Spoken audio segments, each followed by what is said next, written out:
नमस्कार, मैं विक्रांत शर्मा। तो आप देख रहे हैं अपना लोकप्रिय TV channel media junction 21 media junction TV. तो आज आपको अम्बाड़ा कैंट में ब्राह्मण रत्न सम्मान समारोह बड़ी धूमधाम के साथ संपन्न हुआ। यह कार्यक्रम विश्व ब्राह्मण संघ हरियाणा एवं ब्राह्मण एकता शक्ति संगठन जिला अम्बाड़ा द्वारा आयोजित किया गया। महासचिव सुरेंद्र मोहन बत्स ने बताया कि इस कार्यक्रम के मुख्य अतिथि माननीय श्रीमती रेखा शर्मा, राज्यसभा सांसद तथा कार्यक्रम अध्यक्ष माननीय डॉक्टर RC मिश्रा, पूर्व DGP हरियाणा एवं वर्तमान चेयरमैन स्टेट पुलिस शिकायत अथॉरिटी हरियाणा रहे। तो आओ देखते हैं इसकी कुछ झलकियां मीडिया जंक्शन के कैमरे की नज़र से।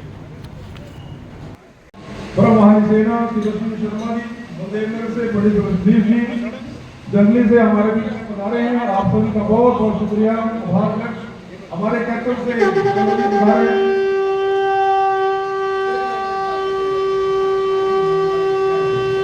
हरियाणा ब्राह्मण सभा के कर्ता सूत्रधार चेयरमैन श्री भगवान शर्मा जी, इस ब्राह्मण एकता शक्ति संगठन के महासचिव आदरणीय सुरेंद्र वत्स जी,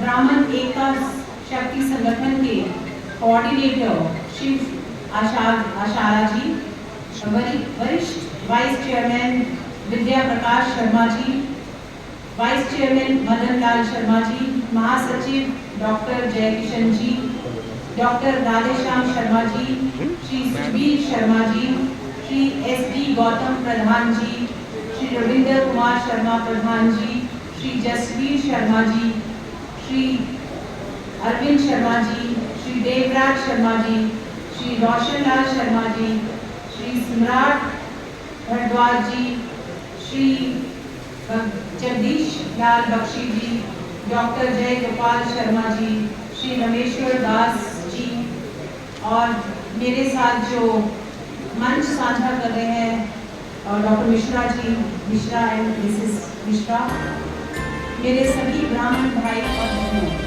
और बच्चों, आज का ये कार्यक्रम मुझे खुशी हो रही है। सबसे पहले तो बहुत बड़ी संख्या में मेरे ब्राह्मण भाई और बहन आए हैं। मैं आप सबका धन्यवाद करती हूँ कि आप लोगों ने सभी ने अलग अलग ब्राह्मण सभाओं का होता होते हुए भी एक ही छत के नीचे आज इस कार्यक्रम में आप सभी लोग उपस्थित हैं। आप सभी साधुवाद के हकदार हैं। मैं आप सबको साधुवाद देती हूँ। ब्राह्मण समाज जो वर्ण व्यवस्था में सबसे ऊपर माना जाता रहा है, मैं जाता रहा था बोलना चाहूँगी एक्चुअली, क्योंकि जैसे जैसे समाज में विघटन हुआ, कहूँगी कहीं ना कहीं ब्राह्मण समाज पीछे छूटता गया और वहाँ हमारी कमियां भी थी। सबसे पहले कमियों की बात इसलिए करना चाहूंगी कि अगर हम अपनी कमियों में और अपने अंदर नहीं झांकेंगे तो जैसी एकता हम चाहते हैं, जैसा चाहते हैं कि ब्राह्मण समाज के लिए हम कार्य करें, वो नहीं हो पाएगा। आज यदि ब्राह्मणों का समाज भी देखिए, अगर अम्बाड़ा जैसी छोटी सिटी में देखें तो कई 100 ही मैं बोलूंगी, हर गली में, हर मोहल्ले में एक ब्राह्मण समाज है। ऐसा क्यों होता है कि हम इतने डिवाइडेड हैं? इस डिवीजन का ही एक कारण था कि भारत बार बार गुलाम भी हुआ, और ये डिवीजन का ही कारण है कि हम ब्राह्मण समाज भी दुनिया में पीछे छूटते जा रहे हैं।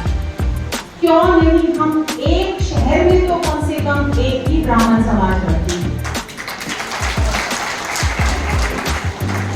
कई लोग ना के लिए भी सिर हिला रहे हैं और कई हाँ के लिए भी हिला रहे हैं। क्योंकि हम लोग एक प्रधानमंत्री इतने बड़े देश का चुन सकते हैं, इतने बड़े देश का राष्ट्रपति एक चुन सकते हैं, तो क्या एक छोटी सी स्थिति अपना ब्राह्मण समाज का प्रधान एक नहीं चुन सकती? इसमें बहुत जरूरी है कि आप लोग चर्चा करें। आप लोग सिटी बैठे हैं आज यहाँ पर, आप इस पे चर्चा करें, और मैं बड़ी खुशी से, अगर मैं बैठ सकूं किसी मीटिंग में और सबको एक कर सकूं तो मैं भाग्यशाली मानूंगी। बुद्धिजीवियों का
हम डिवीजन आपस में डिवाइडेड है और अपने लीडर का साथ नहीं खड़े हो रहे। अगर हम एक लीडर के साथ खड़े होंगे तो आज भी देश में लीडर्स की, ब्राह्मण लीडर्स की कमी नहीं है, बुद्धिजीवियों की कमी नहीं है। हम सब, और मैं एक और इसके साथ साथ बात करना चाहूंगी, जब मैं मंच पे देख रही हूँ आज तो केवल 2 महिलाएं बैठी हैं और सामने भी देख रही हूँ तो बहुत कम महिलाएं बैठी हैं। ब्राह्मण महिलाएं भी होती हैं और आगे हमारी जनरेशन को पैदा करने वाली भी महिलाएं हैं। तो हम महिलाओं का हाथ पकड़े, महिलाओं को आगे बढ़ाए। और अवार्ड लेने वाली ज्यादातर महिलाएं थी। अगर आप अवार्ड में देख रहे हैं, ज्यादातर टीचर्स जो थी महिलाएं थी। जब हम महिलाओं को अवार्ड दे रहे हैं तो महिलाएं स्टेज पे उतनी क्यों नहीं है? मैं हमेशा, और मैं पिछले 10 साल से महिला आयोग में रही और महिलाओं की आवाज बन के खड़ी हुई। मैं चाहती हूँ आप भाई भी, और अभी जो हमारे जय भगवान जी थे उन्होंने तो मुझे भाई बना दिया था अपनी स्पीच में, क्योंकि आदत नहीं है उनको बहन कहने की। तो अभी आप आदत डाल लें, मैं आपके पीछे हूँ और जल्दी पीछा छोड़ने वाली नहीं हूँ। देश में मैं जिस प्रकार से कह रही थी कि ब्राह्मणों ने साथ दिया, एक ब्राह्मण और अपना, मुझे लगता है अपनी कसम खा ले कि स्वदेशी अपनाएंगे। हम लोग तो हमेशा से धोती कुर्ता पहनने वाले हैं, स्वदेशी की बात करते हैं। आज हमारा देश, चाहे वो दिया हो या ब्रह्मोस्त्र हो, सभी कुछ देश में बन रहा है। कपड़ा, मोबाइल फोन, आईफोन, कार्स, हर कुछ। हमारे माननीय प्रधानमंत्री जी ने एक नारा दिया है कि स्वदेशी अपनाओ। मेक इन इंडिया का भी नारा दिया है, मेड इन इंडिया का भी नारा दिया है और वोकल फॉर लोकल का भी नारा दिया है।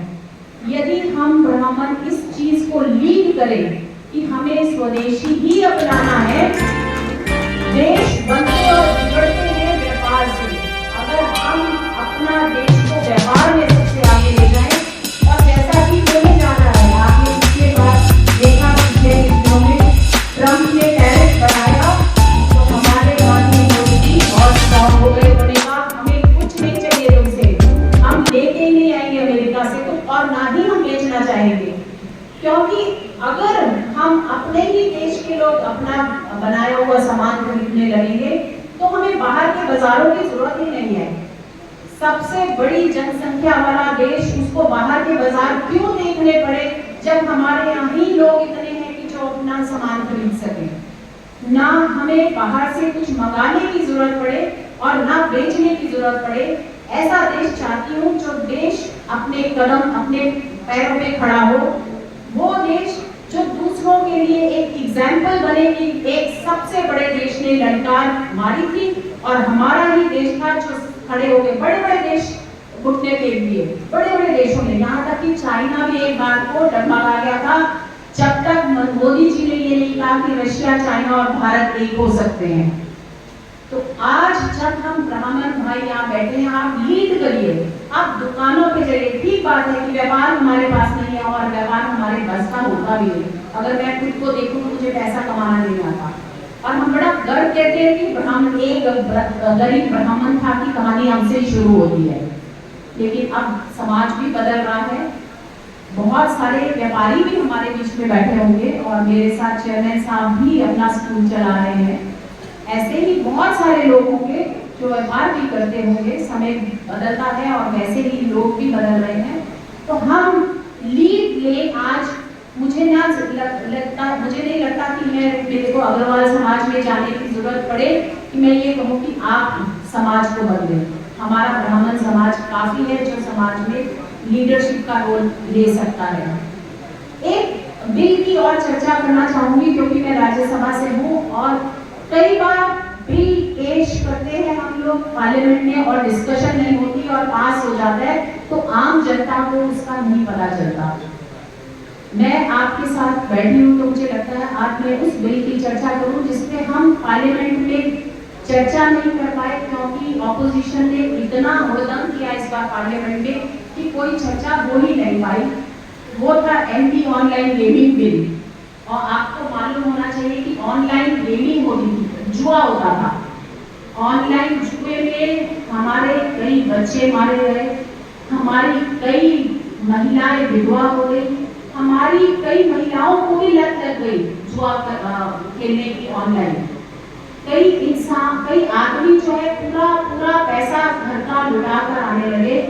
उसके कारण एक बड़ी लॉबी है जो सिर्फ पैसा कमाने जानती है। ये उनको देश से कोई मतलब नहीं, समाज से कोई मतलब नहीं, दुनिया चाहे खाने लेकिन हम पैसा कमाएंगे। उस लॉबी को चैलेंज करते हुए माननीय प्रधानमंत्री जी ने एक बिल पेश किया, एक और वो पास हुआ दोनों लोकसभा में भी और राज्यसभा में भी, जिसमें ऑनलाइन गेमिंग पूरी तरह से बंद है। आज चुप चुप के चोरी करके पैसा खेलते थे ऑनलाइन, और वो महिलाएं जो अपनी बचत को दांव पे लगाती थी, वो पुरुष जो अपनी पूरी जीवन भर की जो कमाई ऑनलाइन जुए में बेच के खत्म करते थे, वो आज खत्म है। हमारा देश सुरक्षित करने के लिए एक ये बहुत बड़ा कदम माननीय मोदी जी की लीडरशिप में हुआ है। ये आपको और आपके बच्चों को सबको पता होना चाहिए। हमने जीएसटी में बहुत बड़े बदलाव किए, आप सबको पता है हमने जीएसटी में बहुत बदलाव किए, और वो जो बहुत सारे हमारे जीएसटी के अलग अलग वो थे कि 5%, 8%, 12%, 18%, 20%, सिर्फ 2 ही रह गए हैं आज, 5% और 12%। और ये देश में बहुत बड़ा बदलाव लाएगा। आप अगले 1 साल में देखेंगे कि हमारी जो पूंजी है हाथ में वो बहुत बड़ी बचने वाली है। हम और जो अपने बच्चों के लिए खर्च पाएंगे वो पैसा वो नहीं जाता। ये बात मैं आप चीजों के लिए बताना चाह रही थी। मैं एक और बात करना चाहूंगी। अभी हमारे एक वक्ता यहाँ से कह रहे थे कि कांग्रेस ने हमेशा ये माना है कि ब्राह्मण जो है